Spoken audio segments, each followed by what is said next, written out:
Bismillahirrahmanirrahim. This is the second video on accounting for not-for-profit organizations. In this video, we will talk about accounting for reclassification, unconditional and conditional promises, contributed services, and contributions to collections. We will solve exercises on how to prepare a statement of activities and a statement of financial positions for not-for-profit organizations. Please like, subscribe and share my channel to search for accounting lessons and hit the notification bell button to alert you for the latest video. For all of your questions, comments and suggestions, please put them in the comment section below. And for webinar and guest speaker invites, please send me a message at accountingamir@gmail.com. Accounting is AK. We hope that this video helps students in their academic development and teachers in enhancing their lesson plans and teaching methodologies. We hope that this video help aspirants of CPA, AICPA, ACCA and CMA programs. We also hope that this video help students of Masters in Financial Accounting, Masters in Taxation, Masters in Governmental Accounting, and students who have joined training courses of Saudi Organization for Certified Public Accountants, SOCBA, and other accounting program aspirants. We also hope that this video help fresh graduates who have joined governmental or not-for-profit organization and want to refresh their learning about journalizing transactions on reclassification, unconditional and conditional promises, contributed services, and contributions to collections. And they also want to refresh their learning about how to prepare statement of activities and statement of financial positions for not-for-profit organizations. I would like to start with net assets released from restrictions. Now, in the previous video, we have explained that donors' contributions may be temporarily restricted by purpose or time, or they may be permanently restricted. As long as they are restricted, maybe because of time or purpose, they will be recorded in with donor restrictions column, and once they are released from the restrictions, then they move from restricted to unrestricted column.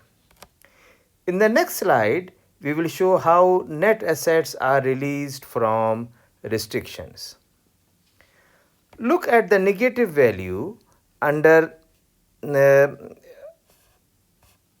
revenues over here in the column with donor restriction. It means that the revenue is reduced by this amount. You can also see that the same amount is added in the without donor restrictions column, and the general entry will be revenues with donor restriction debit and revenues without restrictions is credit. And now the organization can spend this money as they feel like. Next, we are going to talk about how to record the receipt of contributions. The different types of contributions are unrestricted contribution, contributions with donor imposed restrictions, unconditional promises and conditional promises, contributed services, and contributions to collections. We have already talked about generalizing contribution in the previous video, and now we are going to talk about generalizing of transactions for the remaining types of contributions, and we are going to start with accounting for reclassification. Now, contributions with donor imposed restrictions is a contribution where a donor has imposed restrictions that limits the use of the contributed resources. Such resources will increase either temporarily restricted or permanently restricted net assets. Restrictions can be purpose restriction, or there may be permanent restriction or time restriction, as you can see in these three examples, and we have already talked about this in the previous video. You can connect to this link and you will understand how the things are. Now the purpose type restriction are classified as temporary restrictions. For example, a donor may restrict a cash donation to be used only to perform a specific research project. As you can see over here, there is a donation of 5,000, but it is restricted to be used only for research for treating substance abusers. A donor may stipulate that the cash contribution can be maintained permanently, while the income from investing the cash to be used to perform a specific research project. And as you can see here, that we have to maintain, it has to be maintained in perpetuity. A permanent restriction can never be removed, so the donation is classified as permanently restricted. However, the income from investing the permanently restricted resource is a temporary restriction. A donor may impose a time restriction as well, and as you can see over here, 7,000 to be used for any purpose but not until the following year. So this is an example of temporary restriction. Now we have these three donations, and let us see how we are going to record this. The first one is a donation, and this is a temporary purpose restriction. Donation number 2 is a temporary time restriction, and donation number 3 is a permanent restriction. And the journal entry will be cash is be debit, 5 plus 7 plus 25, that is 37,000, and temporarily restricted support contribution will be credit by 5,000, and temporarily restricted support contribution will be credit by 7,000, 5 and 7, and permanently restricted support contribution will be credit by 25,000. So contributions with temporary restrictions will expire when the stipulated time or purpose has expired. FASB standards require that all expenses must be reported in the statement of activities as decreases in unrestricted net assets, although the original contribution was temporarily restricted. So when restriction expires, an additional journal entry is made to reclassify restricted net assets to unrestricted net assets. So let us see how we are going to do the accounting task for reclassification in the example that is going to be continued. Now the reclassification will decrease the net assets of the temporarily restricted assets class and correspondingly increase the net assets of the unrestricted net assets class. And this I have already explained over here. You can see that the net assets of the temporarily restricted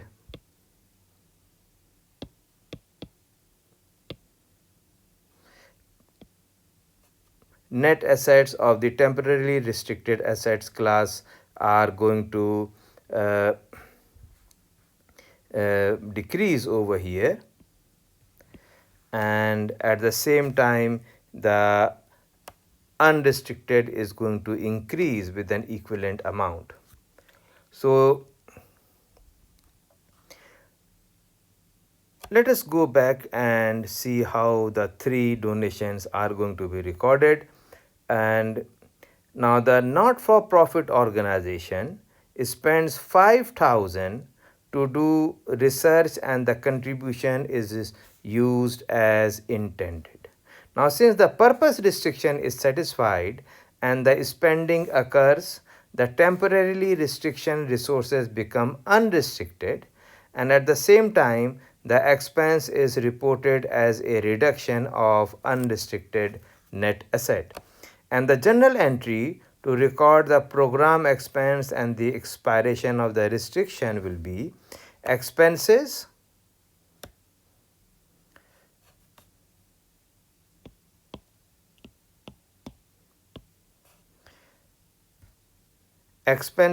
special research program will be debit by 5,000. This is donation number 1.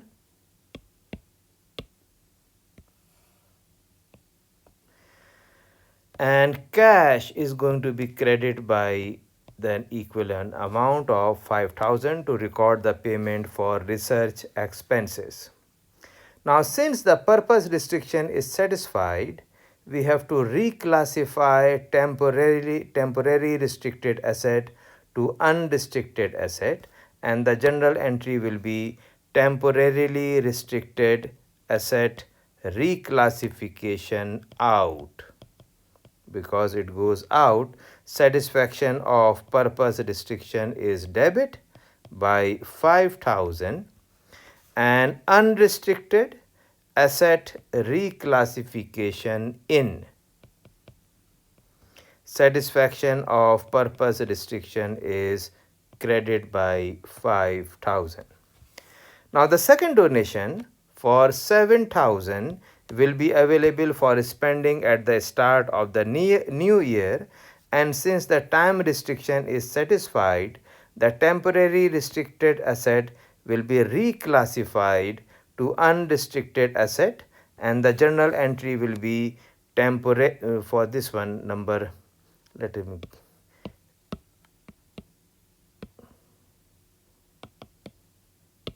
for donation number 2.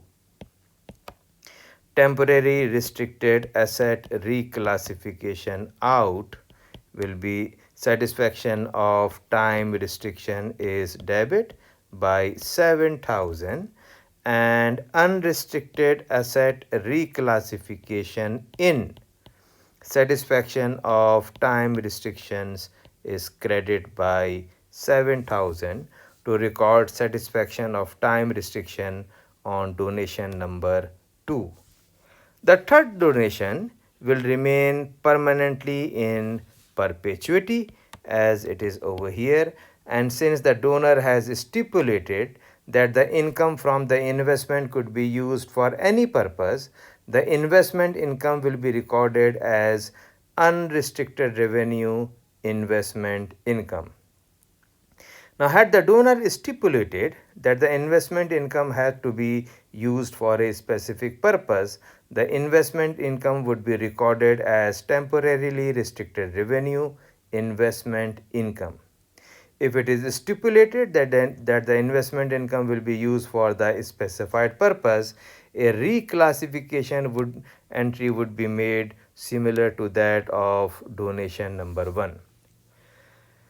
I would like to go back to the statement of activities over here, and you can notice that the debit to reclassification out is reported as a negative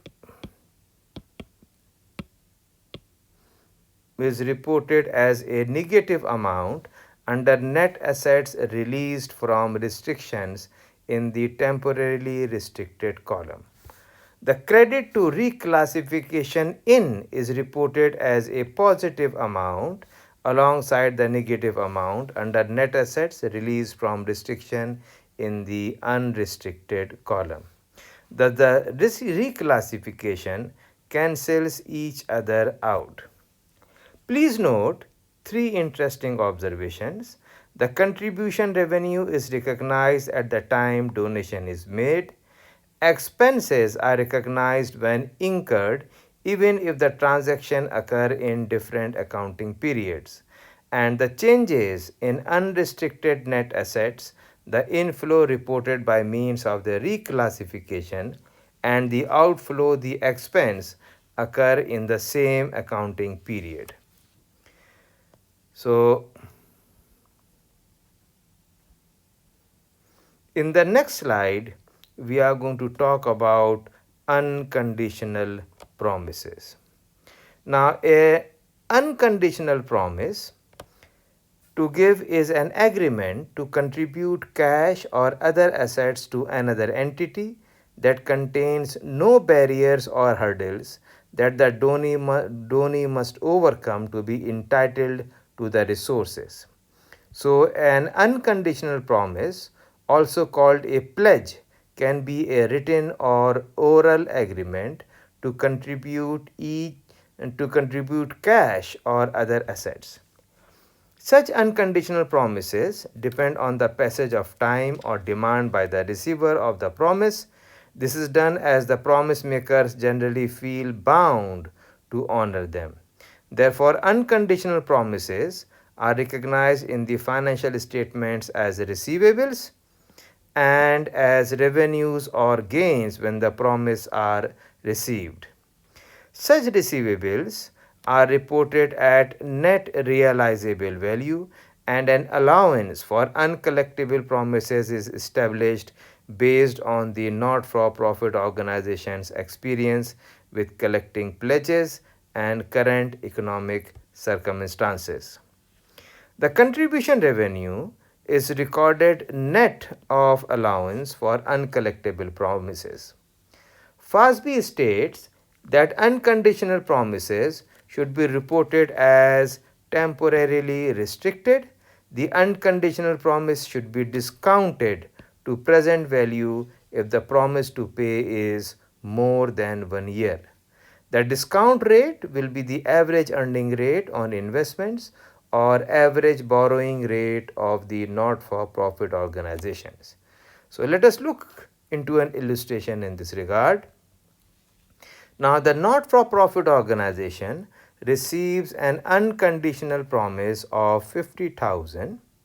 It is expected to collect 90% of the promised cash. They receive a promise for 10,000 cash in two payments, 5,000 in the next year and 5,000 in the year following. The promise will be fulfilled in full.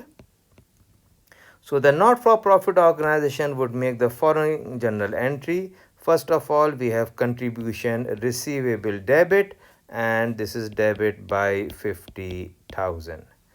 Then there will be an allowance for uncollectible contributions, and this is going to be credit by 5,000 because we are expecting 90% of the collection.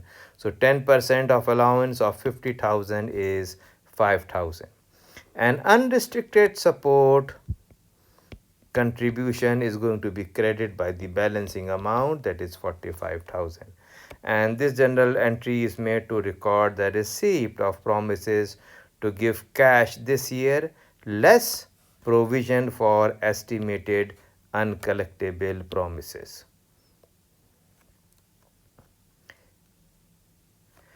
Okay. Now, the second part, we are receiving, we have a promise, we have received a promise to get 10,000. So again, contribution receivable is debit, and this is debit by 10,000.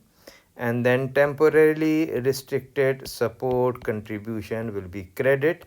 And suppose we are going to discount these receivables by 300, so this will be 9,700, and discount on contributions receivable is going to be credited by 300, and we record this journal entry to record the receipt of promises to give cash next year and the following year, and we have discounted the to present value as well.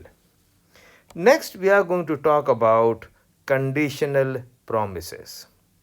Now, conditional promises uh, to give are promises that bind the donor on the occurrence of a specified future and uncertain event.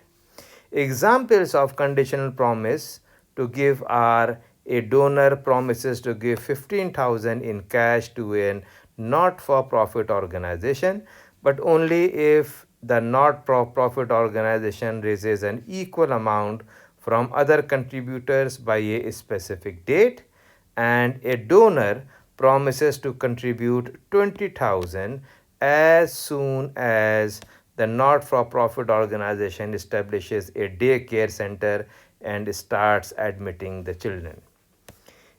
A bequest is also a conditional promise based on a future and uncertain event, because the person making the will may change his or her mind prior to death. Conditional promises to give are not recognized as receivables and as revenues or gains until the conditions on which they depend are substantially met. At that point, the conditional promise becomes unconditional and should be recognized as a receivable and as revenue. Let us look into a illustration. A not-for-profit organization received a matching grant from Ted Elias on January 15. He promised to contribute up to $25,000 dollar for dollar. For each dollar obtained from other donors through December 31st. The not-for-profit organization received no gift from other donors during January and February, but did receive 8,000 in cash on March 15. Ted's matching grant is a conditional promise to give, and the condition is met each time a dollar is collected from other donors. Therefore, the not-for-profit organization would make no entry on January 15 when it received Ted's conditional promise.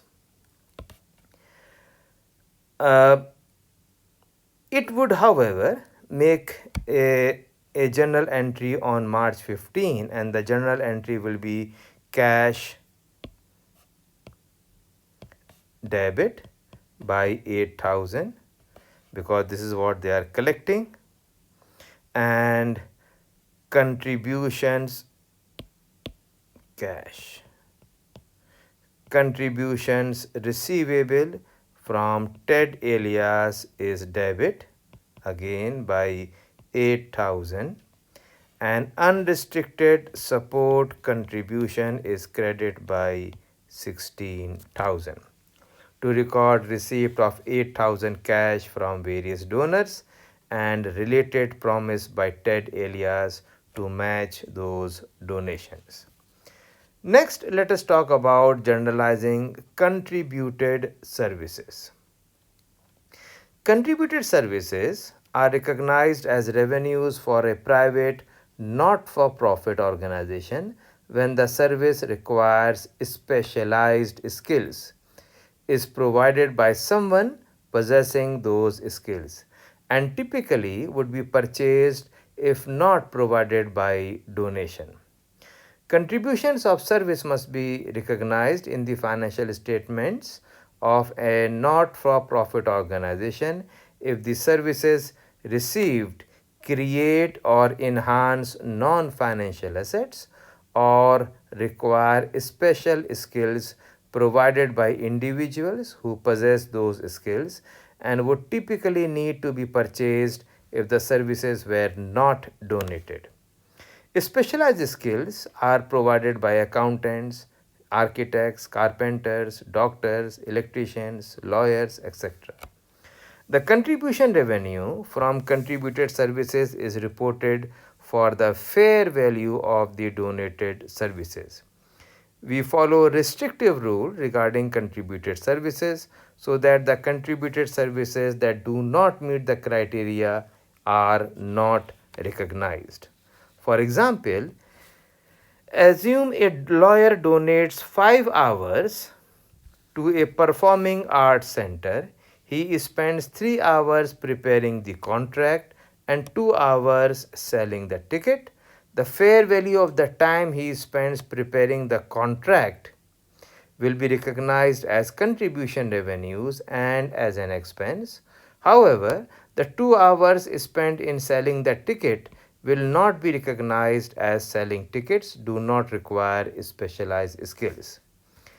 Let us look into an illustration. A not-for-profit organization pays 150 per hour to a psychiatrist for medical counseling and 10 an hour to food servers. Now the psychiatrist donates 25 hours to this organization. He spends 20 hours counseling drug abuse patient and 5 hours serving the food.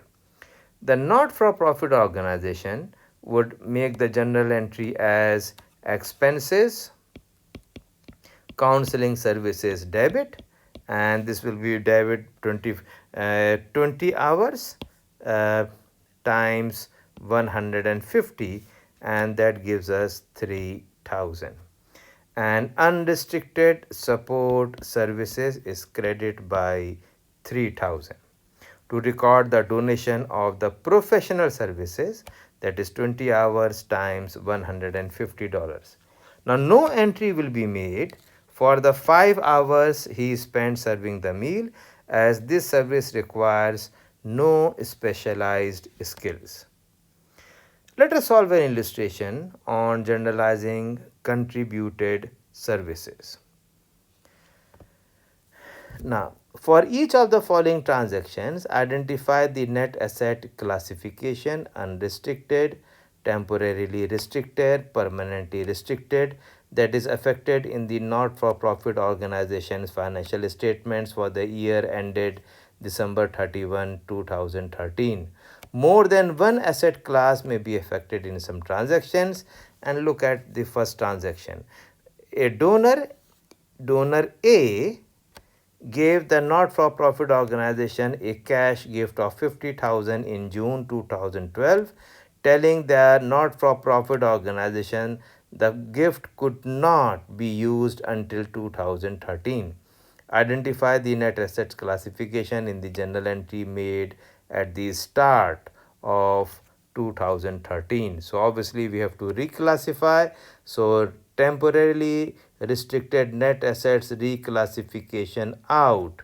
Satisfaction to of time restriction will be debit by 50,000, and unrestricted net asset reclassification in satisfaction of time restriction will be credited by 50,000. Attorney Howard Gorman volunteered his services to Taconic Singers on a not-for-profit organization. He spent 12 hours preparing contract for the service of professional singers and 8 hours serving as an usher before performance. Gorman normally gets 200 an hour for legal services, and Taconic normally pay 8 an hour when it hires ushers. Now, so we have 200 times 12, because it is going to be recorded as an administrative expense, because this requires technical skills. So this will be administrative expenses debit by 2400, and unrestricted support donated service will be credited by 2400. Now we are not going to record for the services provided for usher as such, because it do not require any technical skills. Donor B sent a letter to a not-for-profit organization saying she would donate 20,000 in cash to the not-for-profit organization to be used for any purpose the not-for-profit organization trustees desired, provided the not-for-profit organization raised an equal amount of cash from other donors. Now, no entry is going to be made until the condition is substantially met, and right now we do not know how much they are able to collect. Okay, number 4, regarding the previous transaction, that is transaction number 3.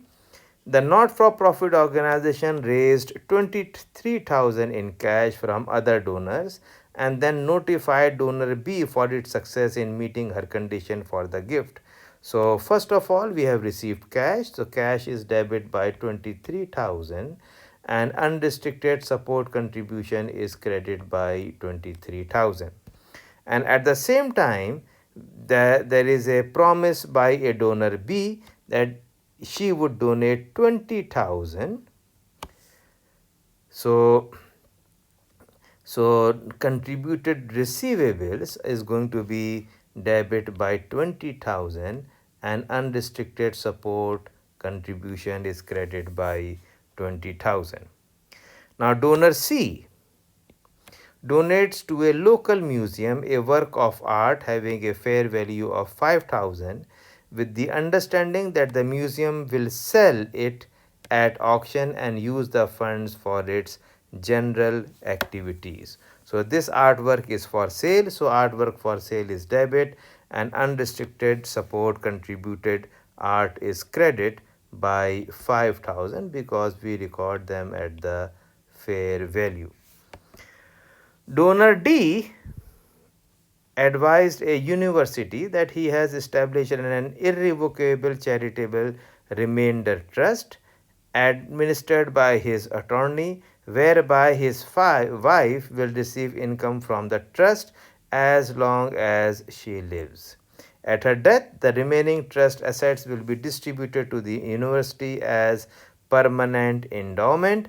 The university actually estimates the fair value of the university's beneficial interest to be 400,000.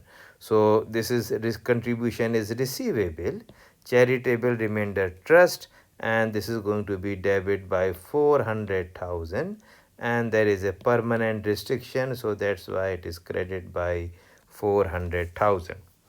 Then we have to record the investment. By December 31, the fair value of the investment held in perpetuity by a not-for-profit organization increased by 30,000. So investment is debit by 30,000, and this is the gain, permanently restricted unrealized and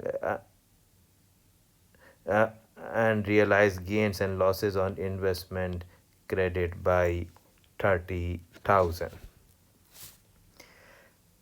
Next, let us talk about contributions to collections. Now, the last thing that we want to talk about in this video is contribution to collections, and this is with reference to museums. A museum may receive a gift of a painting whose fair value is suppose 1 million. Now, a gift of such a huge value may be misleading to the potential donors, as they may conclude that the museum does not need financial support for day-to-day operating expenses.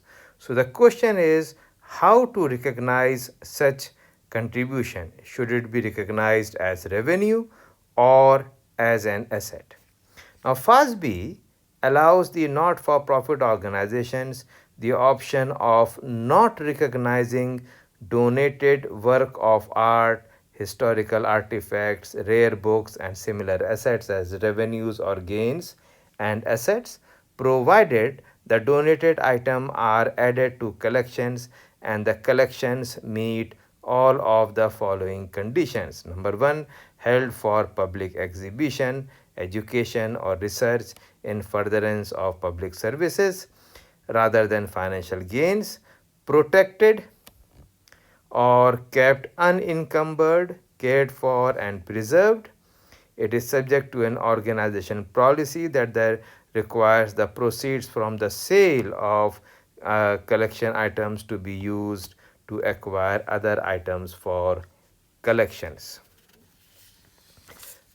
Thus, not-for-profit organizations such as museums and art galleries that have collections meeting all three of these conditions have a choice when new items are added to either capitalize them or not. If capitalized, they must recognize new items as revenues or gains. If they choose not to capitalize the collection, then the revenues or gains cannot be recognized. The not-for-profit organization must follow a policy of consistency, and they cannot capitalize selected collections. Not-for-profit organizations must recognize contributions of work of art, historical treasures, etc., that are not part of a collection as revenues or gains and assets when received. For example, suppose a not-for-profit organization holds a collection of art that meets all three criteria and it chooses not to capitalize the collection. Now suppose it receives a donation of a work of art that it intends to sell rather than add to its collection. In that situation, the not-for-profit organization must recognize the fair value of the donation as assets using an account such as donated art held for sale, and revenues or gains when the work of art is received. If a not-for-profit organization chooses not to capitalize its collections, then it must report the on the face of its statement of activities separately from revenues, expenses, gains and losses, cost of collection, items purchased, proceeds from the sale of collection items, proceeds from insurance recoveries of lost or destroyed collection items. Next, let us talk about how to record journal entries for a not-for-profit organization. Now, Good Health and not-for-profit organization conducts two type of programs, education and research. It does not use fund accounting. During 2013, the following transactions and events took place. Prepare journal entries as appropriate. Pledges amounting to 100,000 were received to be used for any purpose designated by the trustee. Good Health normally collect 80% of the amount pledged. So contribution receivable is debit by 100,000 and allowance for uncollectible pledges is 20%, so that becomes 20,000, and unrestricted support contribution is credited by 80,000. Now, Good Health collected 75,000 in cash on the amount pledged in the previous transaction. It wrote off the balance as uncollectible. So, for transaction number 1, they have received cash for 75,000, and the allowances for uncollectible pledges is going to be debit by 20,000, and unrestricted support contribution will be contribution receivable is going to be credited by 100,000, and the balance will be recorded as unrestricted support contribution debit by 5,000. Then Ed Victor donated 5,000, stipulating that it could be used for any purpose but only during 2014. So contribution receivables is debit by 5,000 and temporarily restricted support contribution is credited by 5,000. Now, Howard Gore donated 875,000, stipulating that the donation must be used solely to purchase a building that Good Health could use for research. So, cash is debit by 875,000 and temporarily restricted support contribution is credited by 875,000. Now, Good Health invested 20,000 of unrestricted resources in equity securities. Earning on these resources amounted to 1,000 in 2013. So, investment is debit by 20,000 and cash is credit by 20,000. And now we receive earning of 1,000, so cash is debit by 1,000 and unrestricted revenue investment income is credited by 1,000. Let us go further into this illustration on the next slide. Now, late in the year, Good Health used Howard Gore's donation, transaction number 4, and unrestricted resources of 140,000 to purchase a building for research purposes. So, first of all, we are going to reclassify the temporarily restricted to unrestricted asset. So, temporarily restricted asset reclassification out. Satisfaction of program restriction is debit by 875,000, and unrestricted asset reclassification in. Satisfaction of program restriction is credited by 875, and now we invest in the building and uh, uh,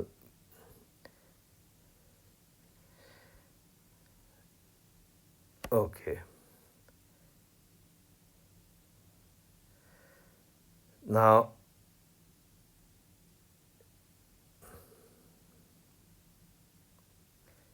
Now suppose they purchase the building for 1,115,000.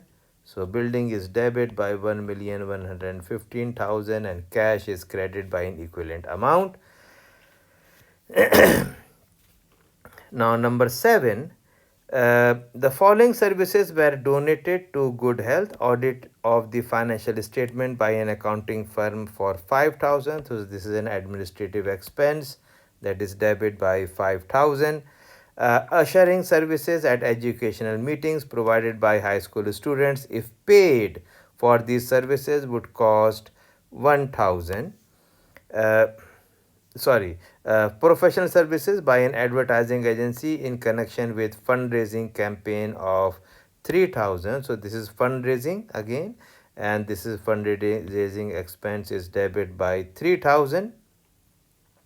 Ushering services at educational meeting provided by high school students, if paid, these activities would cost 1,000, and we are not going to record this 1,000 because this is going to be, it doesn't require any professional skills, and unrestricted support service is going to be credited by 8,000.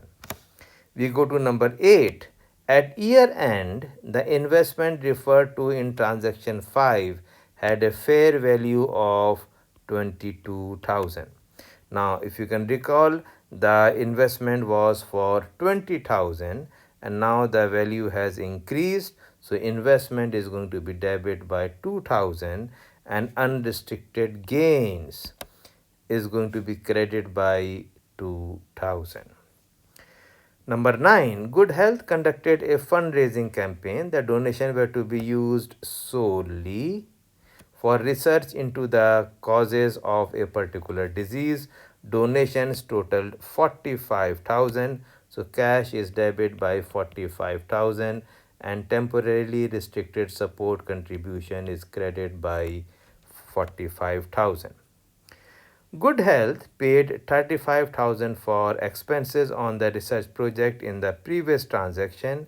So once again, it has to be reclassified from temporary restricted to unrestricted. So temporarily restricted asset reclassification out.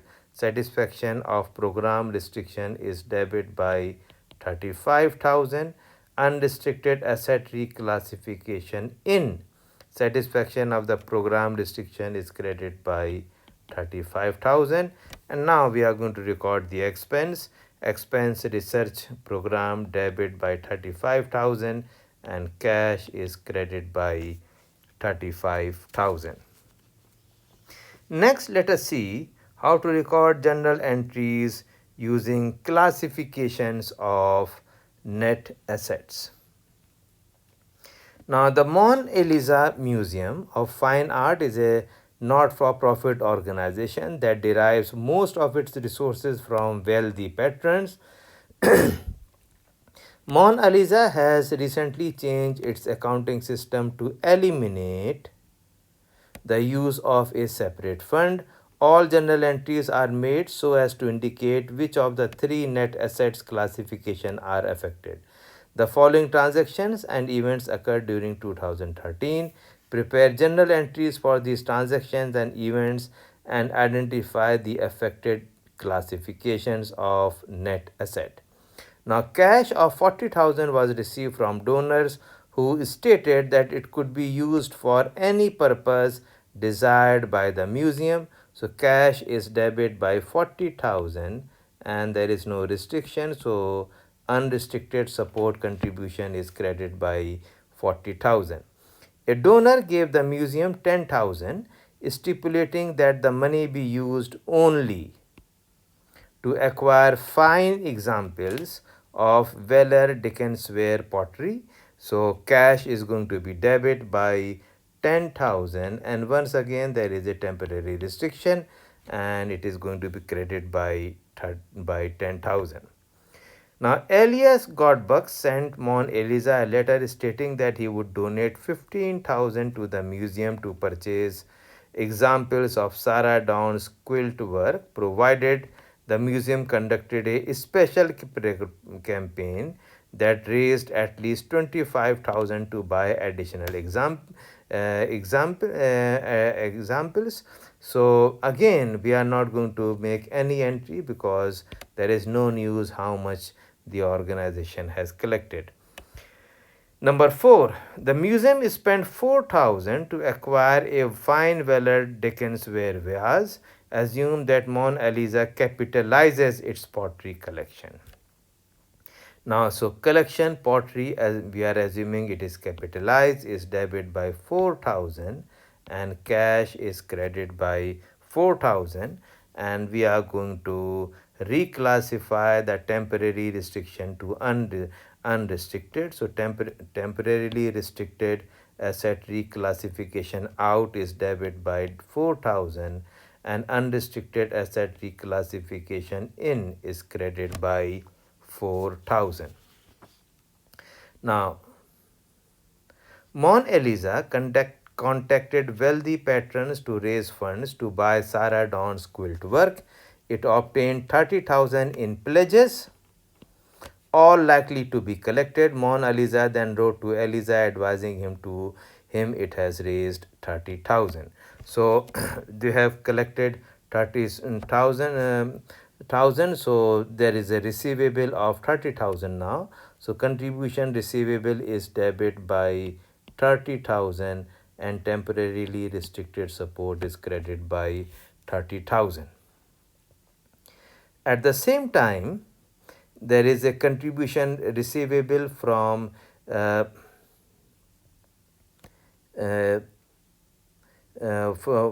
from the, what was it,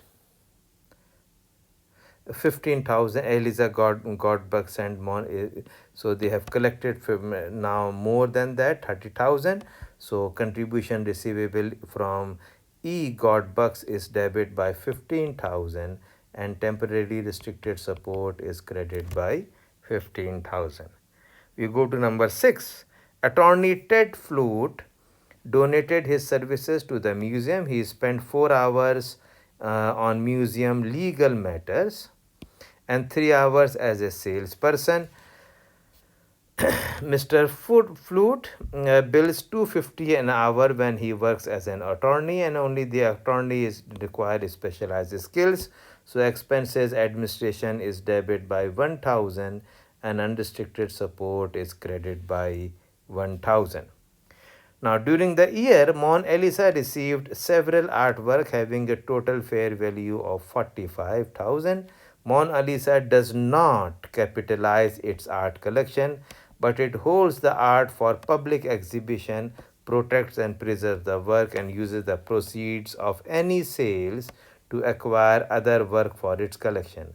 Now, here we are not going to make any entry because there is a policy. It is not going to capitalize the art collections. We go to number 8. A wealthy patron donated the portrait of Samantha, which has a fair value of 6,000 to the museum. The museum accepts the gift with an understanding that it would be sold at auction and the proceeds used for any purpose the museum wished. So donated art held for sale is going to be debit. It is not capitalized, and unrestricted support is credited by 6,000. Okay. Another wealthy patron entered into an irrevocable charitable remainder trust with Mon Elisa, whereby the patron's wife would receive annual distributions until her death. At that time, Mona Lisa would receive the remaining assets to be used to augment Mona Lisa's art collection. The patron's bank will administer the trust. Mona Lisa's actuary estimated the fair value of the gift at 95,000. So contribution receivable is 95,000, debit, and temporary restriction is credit by 95,000. Next, let us see how to record journal entries for contributions to a voluntary health organization. Now, Feed the Needy, a voluntary health organization, has three programs providing meals for the needy in its own facility, providing meals for senior citizens through a contract with the county department, and distributing food to other facilities in the area that serve the needy. Now, FTN, that is Feed the Needy, maintains a warehouse to store donated food and has cooking and serving facilities. It does not use fund accounting, and we have to prepare the journal entries. Now, on January 10, in response to its annual fundraising drive to finance day-to-day operation, FTN received 150,000 of cash donations and 400,000 of promises to donate cash. So cash is going to be debit by 150,000. The promises are going to be recorded as receivables 400,000, and allowance based on experience, FTN expect to collect 80%, so 20% is going to be the allowance and 20% is going to be 80,000, and unrestricted support contribution will be credited by 470,000. During the year, FTN received cash of 310,000 from the promises to give in transaction number 1 and wrote off the remaining receivables as uncollectible. So we receive cash, and cash is 310,000. Allowance is going to be first of all debit by 80,000. Contribution receivable was 400,000, and the balance will be recorded as unrestricted support contribution debit by 10,000. Okay. Number 3, to meet its expanding operation, FTN determines that it needed to add storage facilities at an estimated cost of 400,000. Dr. Ted Golfit, noted research engineer, advised FTN that he would contribute 200,000 provided FTN raised an equal amount from other sources. Right now, we are not going to make any entry over here because we do not know if they have collected any money at this level. We go to number 4. Attorney A and E. Gorman provided free legal services to FTN during the year. FTN would have purchased the services for 10,000 if they have not been donated. Now, this requires specialized skills. So, expenses administration is debit by 10,000 and unrestricted support is credited by 10,000. Now, FTN raised 220,000 in cash as a result of its fundraising campaign to add to its storage facilities. See transaction number 3. FTN contacted Dr. Golfit, who gave FTN a check for 200,000. So first of all, cash is debit because they are receiving 220,000, and temporary restricted is credited by 220,000. At the same time, we are going to record cash of 200 received from Dr. Golfit, and temporary restriction again is credited by 200,000. Now,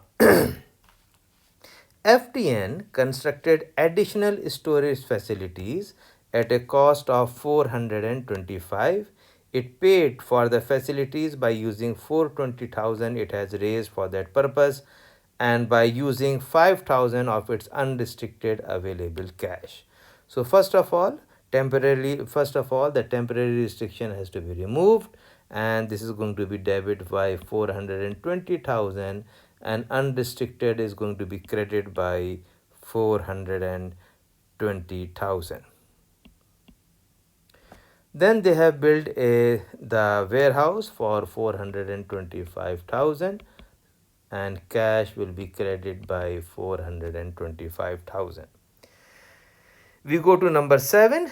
FTN contact with the county's department for the aging called for the counties to make quarterly advance payments to FTN. The contract require FTN to report to the county after the end of each quarter showing actual cost to provide food during the quarter and billing for any difference between actual cost and the advance. On January 5, 2013, FTN received 20,000 advance payment from the county. So they are receiving advance cash. So cash is going to be debit by 20,000 and this is deferred revenue. This is not a revenue. So this will be credited by 20,000. Now, number 8, between January and March 2013, FTN spent 23,000 in cash providing services through its contract with the county for transaction number 7. On April 4, FTN sent an invoice to the county showing it has spent 23,000 of the program, deducting the 20,000 advance and requesting an additional 3,000. So expenses were for 23. So expenses is debit by 23,000 and cash is credited by 23,000. Now we have deferred revenue is going, we are settling the account, so deferred revenue is going to be debit now by 20,000 and then we need additional 3,000 and revenue from service contract is credited by 23,000. Now during 2013, FTN received donation of 600,000 pounds of food from supermarket, bakeries and food wholesalers. FTN valued the food at 1.5 per pound. Based on a national study, all donated food is initially recorded in inventory. So 1.5 times 600 is 900. So inventory food is debit by 900,000 and unrestricted support is credited by 900,000. We go to number 10. FTN distributed 540 pounds of food to other facilities under its food distribution program and used 30,000 pounds of food in its service to needy program. See transaction number 9. Okay, so expenses food distribution program 540. This will be 540 times 1.5, that will be 810. And expenses for 30 times 1.5, that will give us 45,000 and inventory food is credited by 855,000. Local residents donated 1,000 hours of their time serving food at FTN facility. If the resident had not donated their time, FTN would have paid 7 an hour. Now again, this does not require any technical skills, so there is no entry for these services. And finally, FTN paid 200 to store food in its warehouse, to package and deliver food to other facilities and to cook at its own facility. The 200 was charged to the following program: food distribution and service and needy. So expenses food distribution program is debit by 175,000 and expenses services to needy is debit by 25,000 and cash is credited by 200,000. Okay. Next, let us look into another illustration on we are going to prepare the statement of activities and functional expenses for a not-for-profit organization. Now, Sing Sing Singers is a local opera company. It finances its activities through contributions and admission fees. It accounts for its expenses through four major functions: regular events, special administration, and fundraising. For each function, it maintains three object accounts: salaries, supplies, and others and occupancy. On July 1, 2012, the start of its fiscal year, SSS has cash on hand amounting to 12,000, of which 7,000 represented unrestricted net assets and 5,000 represented temporarily restricted net assets. The following transactions and events occurred during the year. Prepare the journal entry to record these transactions. Also prepare a statement of activities and a statement of functional expenses. Now, the 5,000 of temporary restricted net assets resulted from a donation made during the previous year that could be used only during the year beginning July 1, 2012. So first of all, the restriction has to be remove temporary restriction. Asset reclassification out is going to be debit by 5,000 and unrestricted asset reclassification in is going to be credited by 5,000. Then SSS held its annual fundraising dinner at a cost of 3,000. Use object account, supplies, and others. As a result of the dinner, SSS received cash contribution of 10,000 and pledges totaling 40,000. Based on prior experience, SSS estimated would collect 90% of the pledges in cash. So, first of all, the cost of the fundraising expense is 3,000, and this is going to be debit by 3,000 and cash is credited by 3,000. And then we receive 10,000 cash contribution, so cash is debit by 10,000 and unrestricted support is credited by 10,000. And then we have a receivable of 40,000. There is a pledge, so receivable is 40,000 and unrestricted, and allowance for this is 10%, that makes 4,000, and the balance is unrestricted support of 36,000. SSS collected 37,000 in cash on the pledge received in transaction 2 and wrote off the pledge as uncollectible. Now we have received cash of 37,000. Allowance was 4,000. It will be debit now.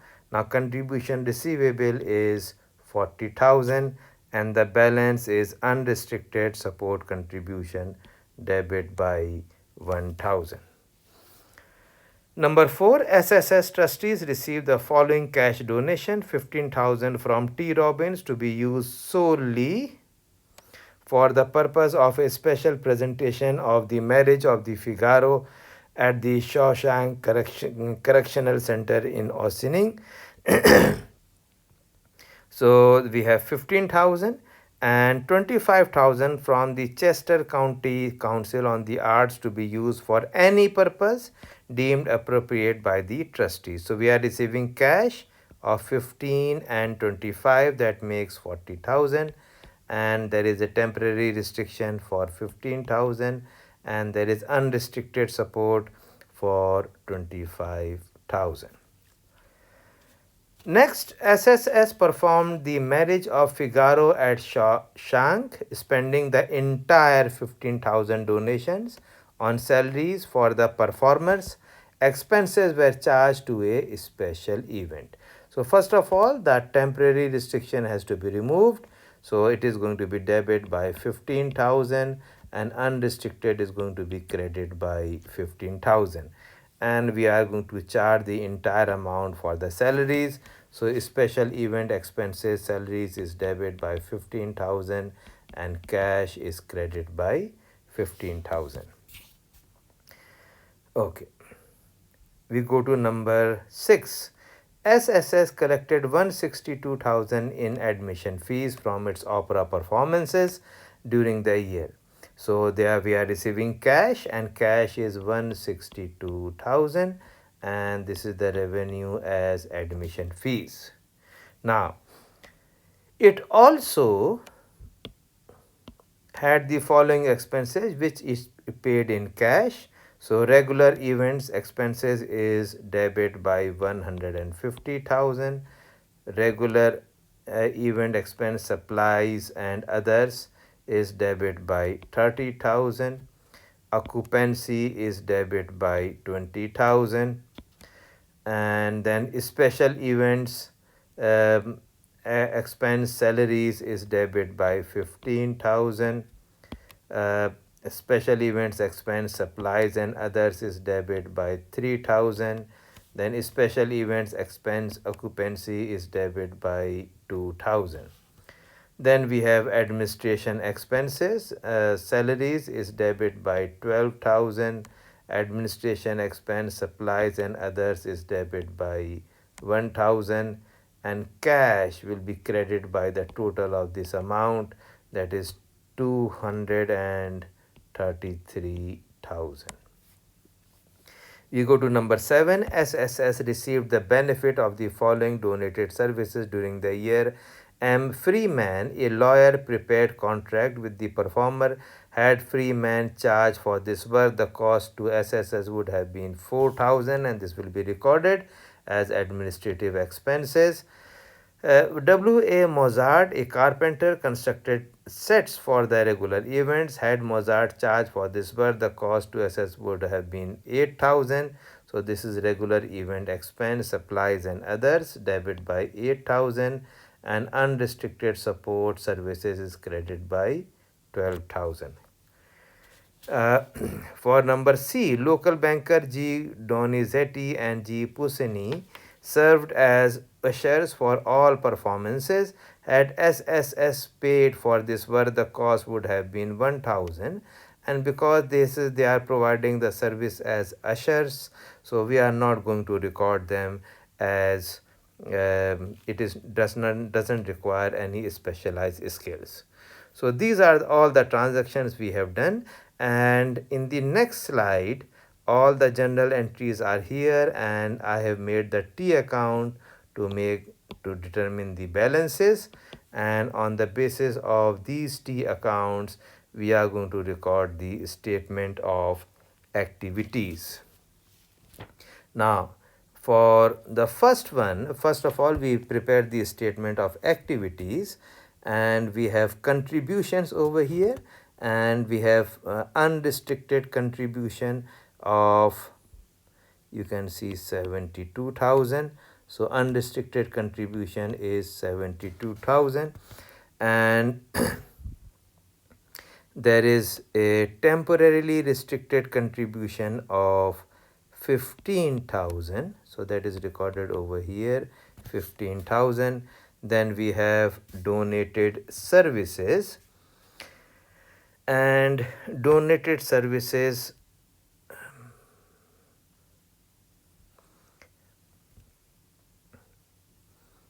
we have donated services. And where is donated services?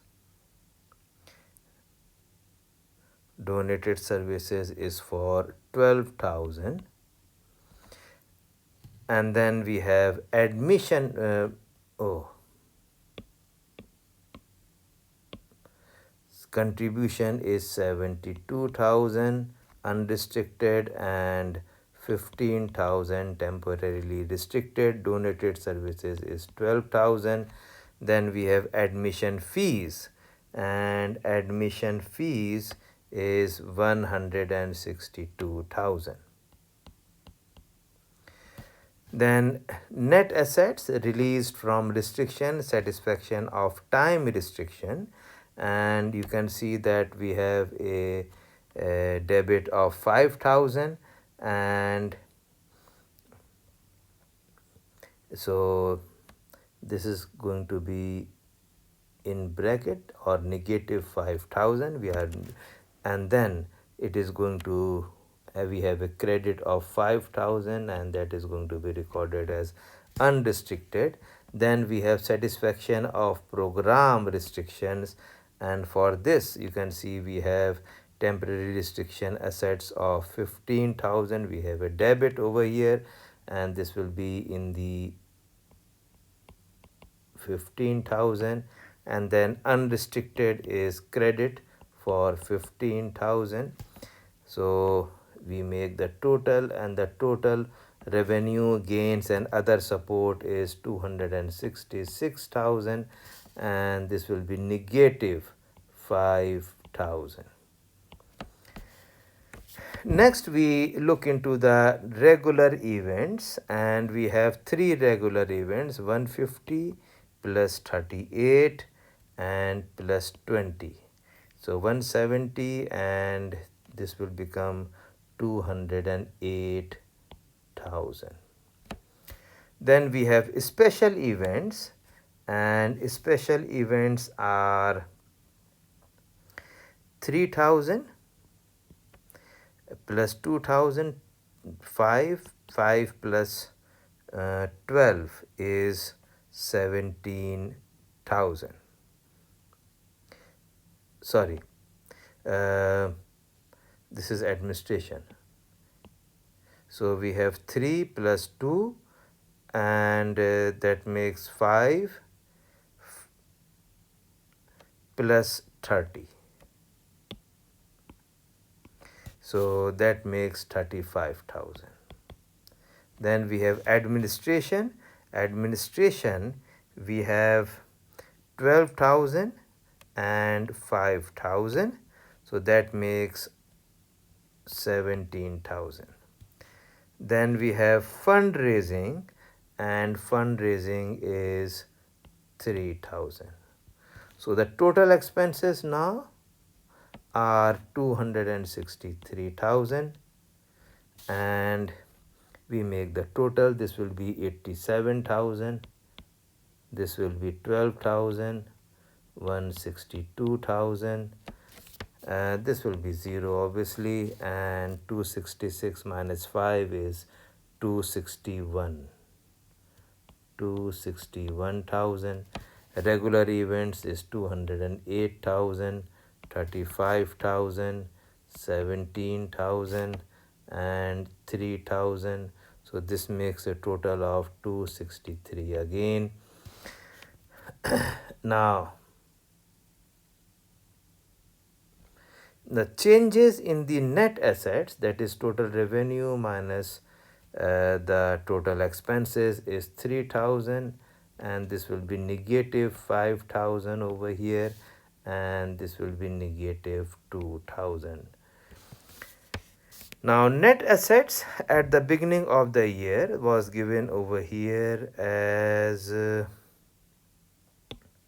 7,000 and 5,000. Now 7,000 is unrestricted and 5,000 is temporarily restricted.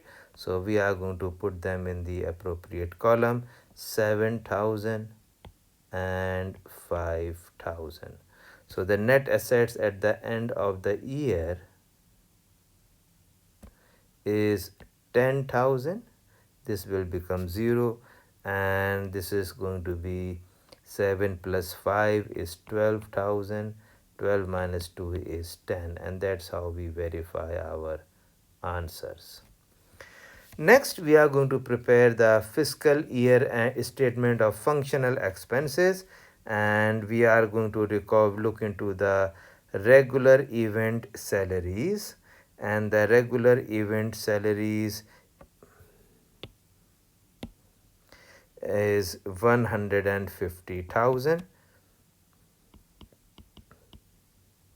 Then we have supplies and regular events, supplies and others, and supplies and others is 38,000.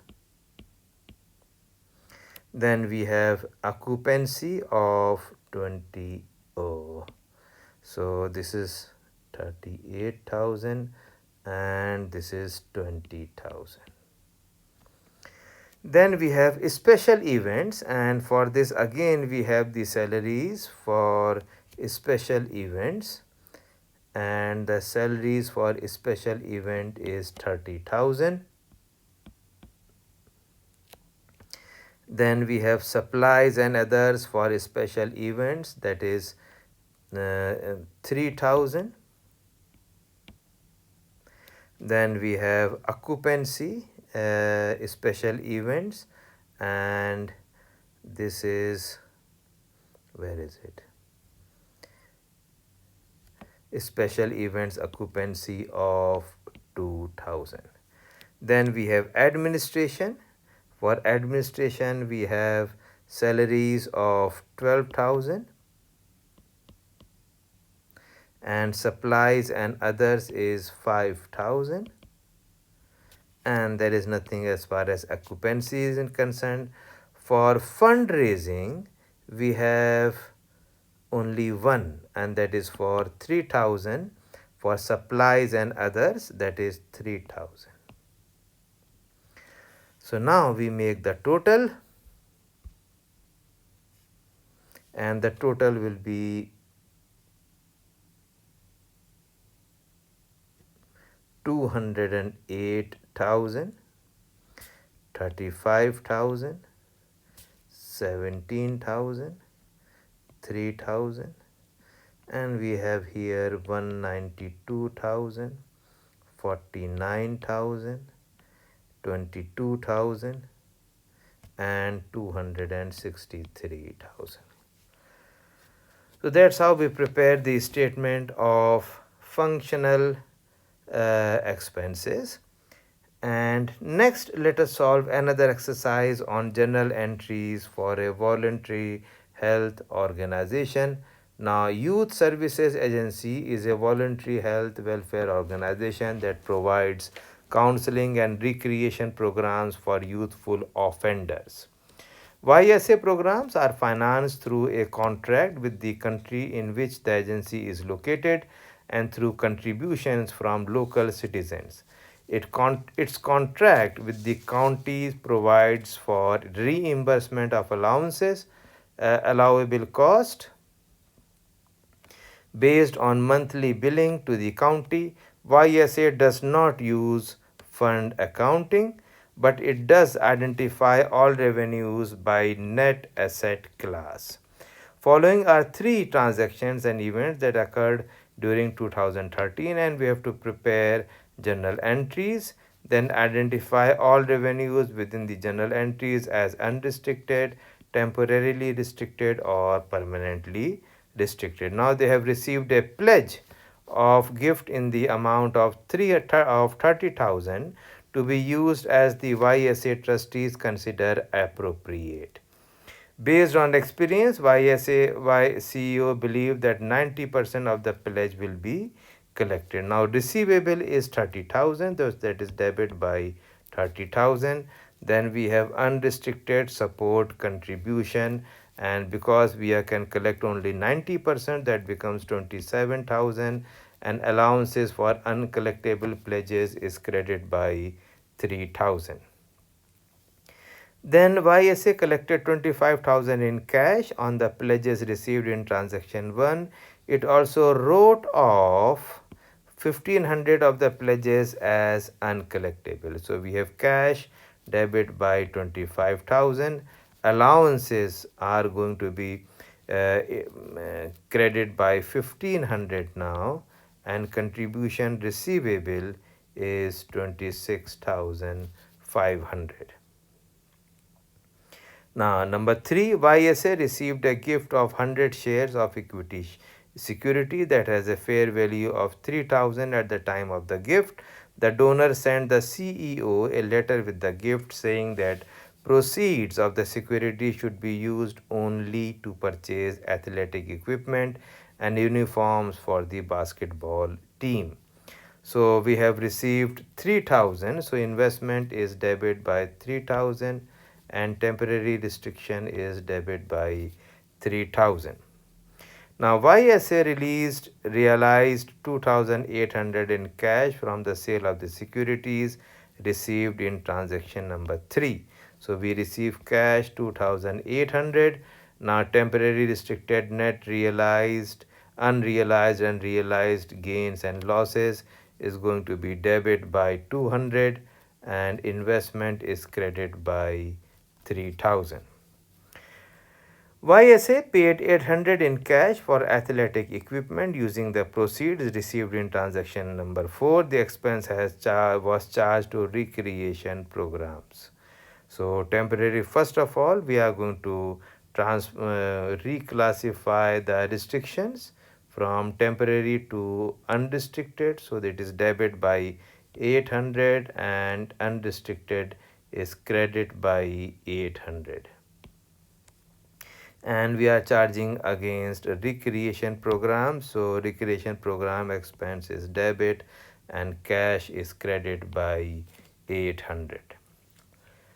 Okay. Now YSA spent 12,000 in cash on the following: counseling program 8,000, recreation administration, and the total is 12,000 over here. So counseling program expense is debit by 8,000, recreation program expense is debit by 3,000, administration expenses is debit by 1,000, and cash is credit by 12,000. Now YSA billed the county 6,500 for cost incurred under its contract. Now they have billed, that means this is accounts receivable 6,500, and unrestricted revenue is credited by 6,500. Now, the YSA trustees sent a letter to potential donors soliciting contribution towards a building improvement program that would include a new gymnasium. The board designated 5,000 of its unrestricted resources for that purpose, but did not establish a separate cash account. And if they are not establishing a separate cash account, it is only a transfer of funds. So unrestricted net assets are debit by 5,000, and unrestricted net assets designated for building improvement is credited by 5,000. Now YSA received a letter from a donor saying he would contribute 20,000 in cash to the building improvement program as soon as YSA receive an equal amount of cash from other donors. Now we do not know whether they have collected or not, so there is no entry at this time. Okay. Let us do one more exercise on preparation of financial statement. Now following are the pre-closing trial balance of Maryland Township Senior Citizen Center as of December 31. Prepare a statement of financial position and statement of activities at and for the year ended December 31, 2012. So first of all, we start with contribution, and the contributions are 1,000 and 500. So we have 1,000 as unrestricted and 500 as restricted. Then the second one, we have membership dues of 1,500. Then program services fees is 3,000. Then we have grants from county 2,500. Then we have grants from state, again this is 2,500. Then unrealized and realized gain on investment, and that is 200. There is investment income of 100 as well, and all of them are unrestricted, so I have put them in the unrestricted category. And then there is a temporary restriction out and temporary restriction in, and this is obviously negative 400. So we have net asset realized from restriction, satisfaction of program restriction, that is negative 400, and this is going to be 400 now. So the total revenue, now we can add also, if we over here 1500, 1500, 3000, 2500, 2500, 200, 100, and this becomes 0. So the total will be 11,200, and this will be 100, and this will be 11,300. Next, we are going to record the expenses, and the expenses are there is a lunch on program of 7,200. Then there is a recreation program expenses of 3,400. We have administration expenses of 300, and we make the total again. So 7,200, 3,400, and 300. The total becomes 10,900. This is 0, and this becomes 10,900. So the changes in net assets, 11,200 minus 900, 11,900, that gives us 300, and this becomes 100. So the total is 400. And then we have net assets at the beginning of the year, and the net assets at the beginning of the year is 6,700 and 2,000. So the total is 8,700, and we make the total over here, and the total is 7,000 and 2,100. That makes 9,100. Next, we are going to prepare the statement of financial statement. First of all, we have cash, and cash is 3,000 plus 1,600. That makes 4,600. Then we have pledges receivable, and pledges receivable are 1,000 plus 500 minus allowance. So 115 minus 300, that becomes 1,200. Then we have accrued interest receivable, and that is 100 over here. Investment at market value is 3,200.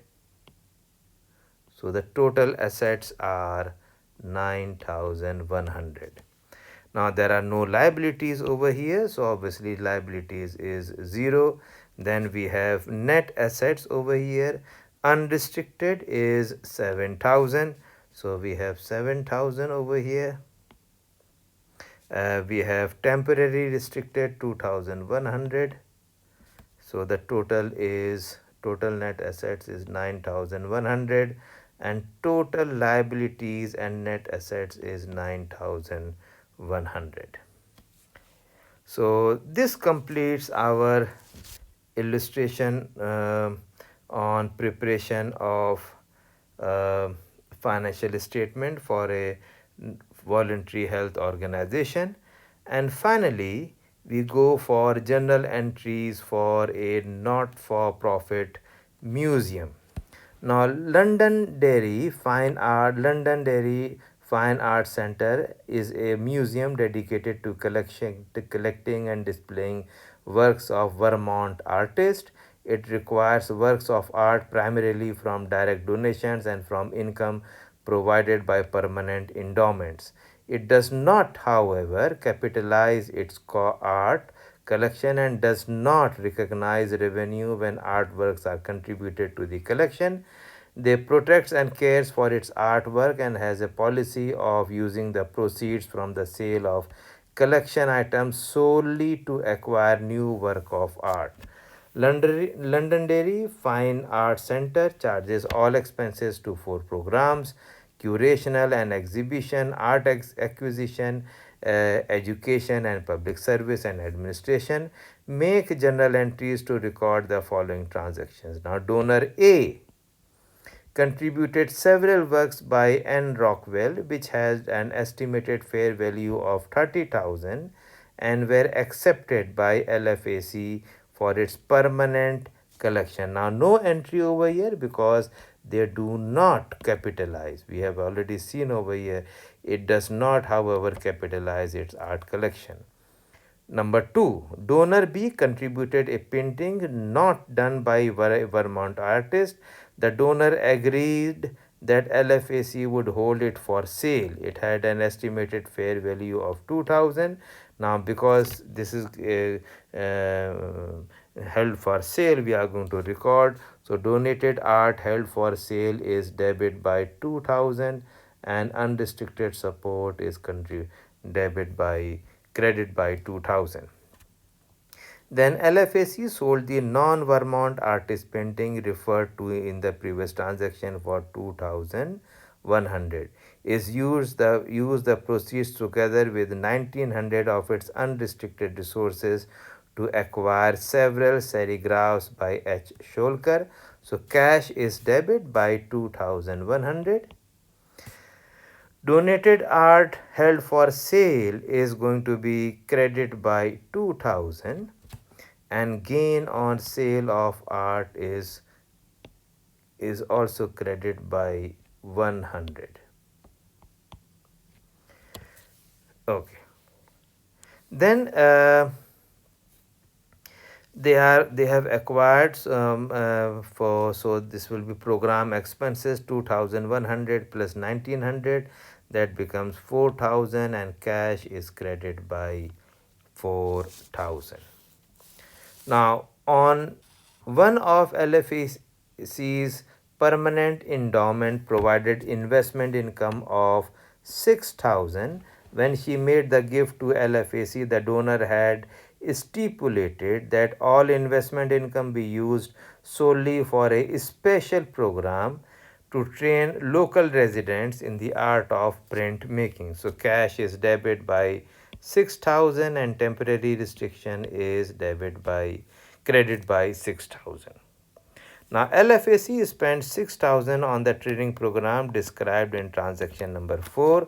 So first of all, it has to be reclassified from temporary restriction to unrestricted net asset. It is going to be debit by 6,000 and credit by 6,000 as well.